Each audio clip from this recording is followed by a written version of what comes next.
தனியனேன் பெரும்பிறவி பௌவத்தெவ தடந்திரையால் ஏற்றுண்டு பற்றொன்றின்றி கணியின் நேர் துவர்வாயார் என்னும் காலால் கலக்குண்டு காமவான் சுறாவின் வாய்ப்பட்டு இனி என்னை உய்யுமாறு என்றென்றெண்ணி அஞ்சலித்தின் புனை பிடித்து கிடக்கின்றேனை முனைவனே முதலந்தம் இல்லாமல்லல் கரை காட்டி ஆட்கொண்டாய் மூர்க்கனேக்கே கேட்டாரும் அறியாதான்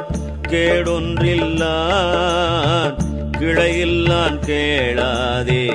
எல்லாம் கேட்டான் நாட்டார்கள் விழித்திருப்ப ஞாலத்துள்ளே நாயனுக்கு தவிசிட்டு நாயினேக்கே காட்டாதன எல்லாம் காட்டி பின்னும் கேளாதன எல்லாம் கேட்பித்தென்னை மீட்டேயும் பிறவாமல் காத்தாட்கொண்டான் எம்பெருமான் செய்திட்ட பிச்சைதானே.